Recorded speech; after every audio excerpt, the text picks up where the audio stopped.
Daniel, não é segredo para ninguém que a gente está vivendo uma semana muito turbulenta do ponto de vista militar, do ponto de vista político. Então, teve ultimato de Donald Trump, né, que teoricamente se encerraria ali na terça-feira. A gente teve um cessar-fogo que não está muito bem assentado. Esse cessar-fogo ele vai durar, não vai. O cessar-fogo envolvia abrir o Estreito de Hormuz, mas o Estreito de Hormuz já foi fechado de novo.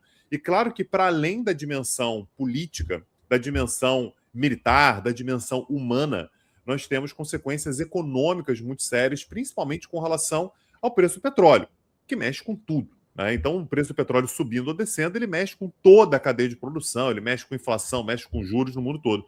Eu queria que você me falasse, Daniel, como é que você viu essa semana, isso que a gente está chamando aqui de uma montanha-russa do petróleo. Qual foi a impressão que você teve, Daniel? Me conta.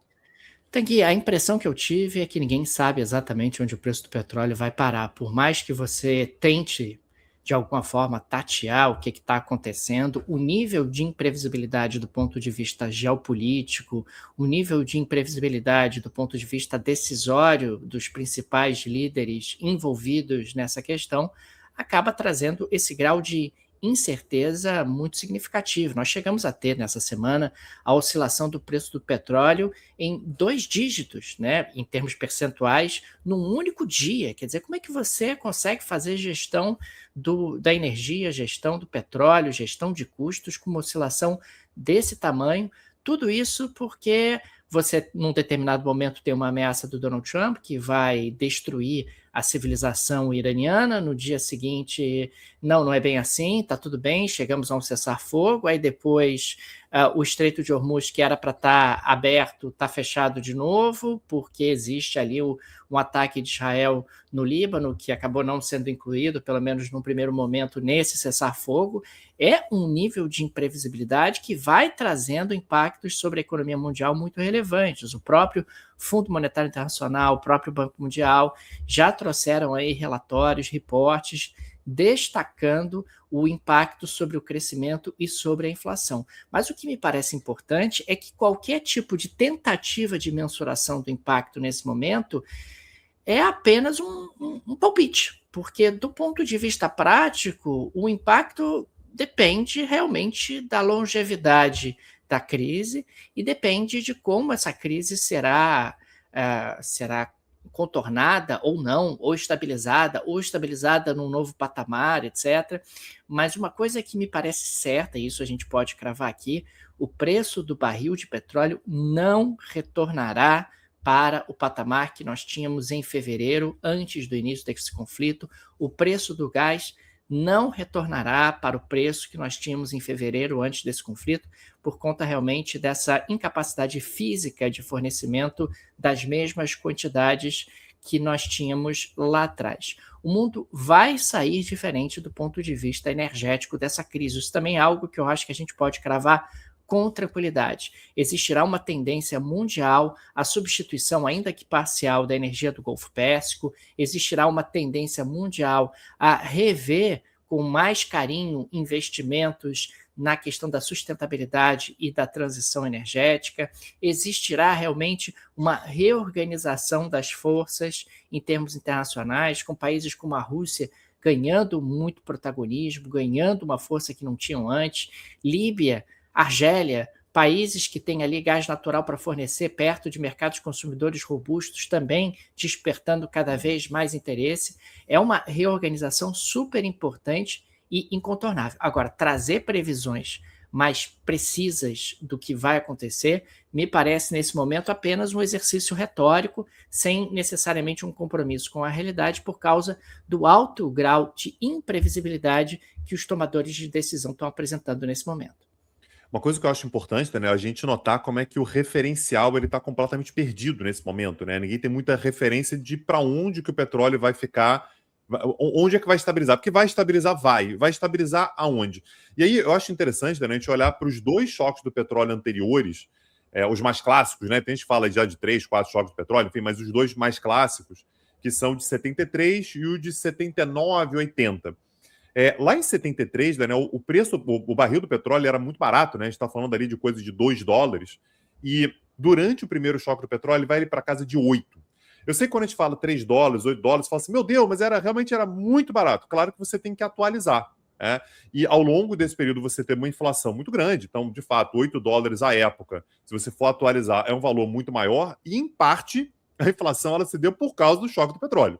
Né? Então, muda completamente o referencial. E quando a gente fala sobre o segundo choque do petróleo, né, que aconteceu por causa da Revolução Iraniana, em 1980 e vai se estender ali ao longo dos primeiros anos da década de 80, o barril do petróleo vai saltar de $13, era mais ou menos por ali que estava, para coisa de 34.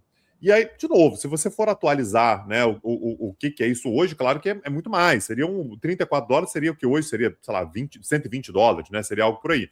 Então, o referencial de quanto é que a energia custa, ele muda bastante, da mesma maneira. Antes dessa crise agora, o barril do petróleo estava na casa o quê? De 80, 70 e Menos, muitos, 80 e abaixo de poucos, 70, né? abaixo de 70. Chegou a estar abaixo de 70. Agora a gente já tem um petróleo que flerta ali com 130, 140, né? De repente abaixa para pouco abaixo de 100, mas o fato é que está se buscando um novo referencial, né, Daniel? E me parece que até qualquer palpite nesse momento talvez seja um pouco precipitado, não dá nem para saber exatamente onde é que ele vai parar. É verdade, Tagui. Aliás, você citou o caso dos 2 choques do petróleo que nós tivemos nos anos 70. O mundo não saiu igual depois daqueles 2 choques do petróleo. Produtores de petróleo que não eram exatamente viáveis por conta do seu alto custo de produção passaram a integrar o mercado internacional de energia. O Oriente Médio perdeu espaço no mercado internacional de energia depois dos 2 choques do petróleo. Me parece que algo semelhante tende a acontecer nesse momento.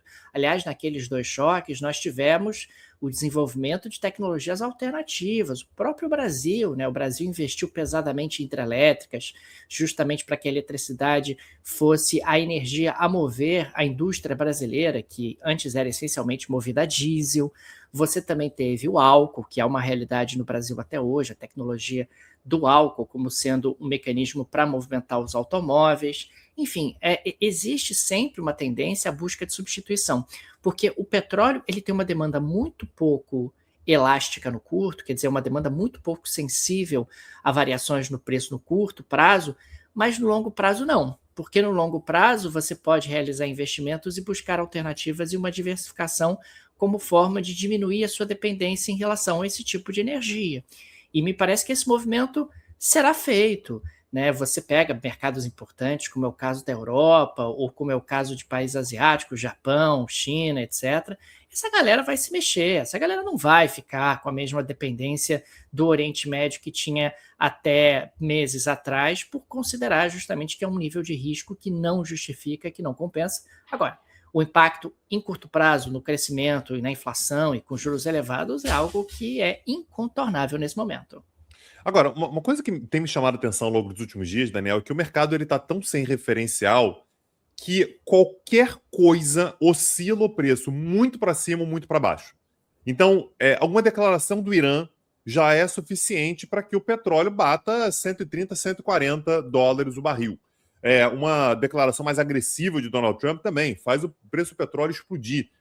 Ao mesmo tempo, o mercado também está muito disposto a se mostrar aberto a expectativas otimistas, né? Então, se Donald Trump fala assim, não, a guerra vai durar mais 2 semanas, 3 semanas, o mercado já fala assim, ufa, e o preço do barril do petróleo cai significativamente. Isso me parece, né? Eu queria que você falasse um pouquinho sobre isso, me parece que reflete um pouco essa falta de baliza, né? A gente não sabe exatamente para onde que a coisa vai, então é sempre muito desespero, e o preço do petróleo sobe muito, ou muita esperança, e o barril do petróleo cai bastante de preço também.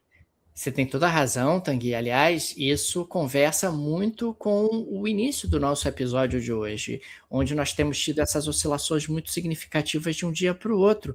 Essas oscilações, obviamente, são reflexos justamente dessa falta de parâmetro. Meu Deus do céu, o que vai acontecer amanhã? Não sei. Pode ser que amanhã a guerra volte e o cessar-fogo realmente tenha sido absolutamente breve. Pode ser que não. Pode ser que você tenha um cessar-fogo mais perene, mais duradouro e, consequentemente, algum grau de normalidade seja restabelecido ali no Estreito de Hormuz. Não tem como saber. Não tem como saber.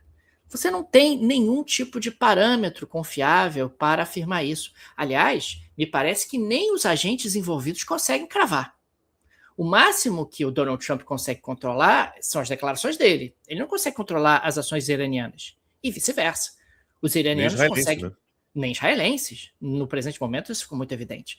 Os iranianos também. Os iranianos não controlam o que os israelenses fazem, não controlam o que os americanos fazem. Então, você acaba tendo um conjunto de ações e reações que faz com que o mercado se torne absolutamente imprevisível nesse momento, com um altíssimo grau de incerteza.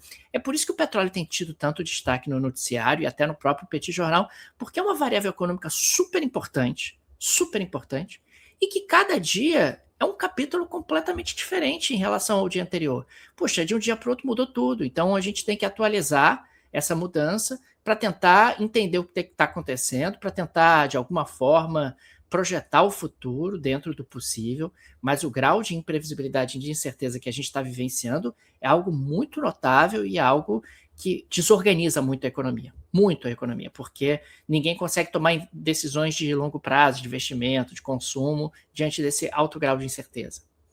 E, Daniel, eu queria que a gente tentasse projetar um pouquinho o impacto mais direto, mais imediato, aquele mais visível sobre o Brasil no curto prazo. O Brasil, claro, tem a Petrobras, né? A Petrobras ela acaba mexendo bastante com o preço do petróleo, então é ela que autoriza reajustes. Isso tem um lado positivo e um lado negativo, mas qual é a capacidade que a Petrobras tem de, por exemplo, segurar um pouco a elevação do nível do preço do petróleo na bomba? O preço do petróleo está subindo, claro, né? O preço do combustível está subindo também. Como é que você vê o impacto que isso pode ter para o Brasil no curto prazo e até para as finanças da própria Petrobras, né? Se ela começa a segurar a elevação do preço do petróleo, ela também vai começar a acumular resultados negativos que podem ser problemáticos lá na frente, a despeito de você ter uma função social disso. Me conta aí. Pois é, Tanguy, quando a gente observa realmente um cenário como esse, a gente está diante de uma Petrobras que tem alguma capacidade de administração, claro, para tentar reduzir a volatilidade, mas essa redução de volatilidade não é exatamente. Não é. Desculpa, vou refazer. Peraí. É claro, Tanguy, que quando a gente olha para a Petrobras, ela tem alguma capacidade de reduzir a volatilidade, mas essa capacidade não é infinita. Afinal, a gente está falando de um cenário onde a Petrobras tem ali investidores privados, a Petrobras tem o seu caixa, a sua capacidade de endividamento, porque o que a gente precisa sempre compreender é que a Petrobras segurando o preço, isso acaba afetando o caixa dela, Petrobras, porque eventualmente ela acaba vendendo um produto por um valor mais barato do que ela paga, e isso pode levar a companhia, inclusive, a ter endividamento, a perder capacidade de investimentos, a trazer consequências de mais longo prazo.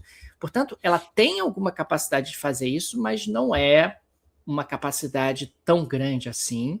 E o repasse que nós observamos recentemente já demonstra isso. Tanto que o governo está entrando na jogada, o governo brasileiro, aliás, como muitos governos do mundo, e estão oferecendo subsídios. O subsídio nada mais é do que o governo dizendo: eu vou pagar um pedaço da conta, eu vou tirar dinheiro do orçamento, eu vou tirar dinheiro dos impostos das pessoas e vou pagar um pedaço da conta. Quem sabe torcendo para que essa crise seja breve, seja rápida e se dissipe num horizonte não muito distante. A Petrobras ajuda, mas a capacidade da Petrobras não é infinita, tanto que alguns repasses, inclusive, já aconteceram aqui no Brasil. Perfeito. Daniel Souza, a gente vai continuar acompanhando ao longo dessa semana agora o que vai acontecer. Importante lembrar, né, para você colocar na sua agenda aí, que a gente vai ter entre hoje, sexta-feira, e amanhã, sábado, conversas entre Estados Unidos e Irã, mediadas pelo Paquistão, que vão acontecer em Islamabad. A gente tem que saber para onde exatamente que essas conversas vão, se vão trazer algum tipo de resultado prático, se vão trazer algum resultado que parece prático, mas aí no dia seguinte a coisa já volta atrás, e o que vai acontecer no outro cenário, que está intimamente ligado, claro, entre Israel e Líbano, né? Israel ontem sinalizou que poderia negociar um cessar-fogo, hoje continuou promovendo bombardeios contra o Líbano e já disse que vai negociar, mas não é para já. Vai negociar, mas ainda tem coisa a resolver com o Hezbollah. Então todo esse cenário parece muito vivo, né? E claro, traz consequências diretas para a vida das pessoas, para a economia, para além, né, claro, da questão de segurança, para além do cenário de guerra, militarmente falando, que a gente está vendo.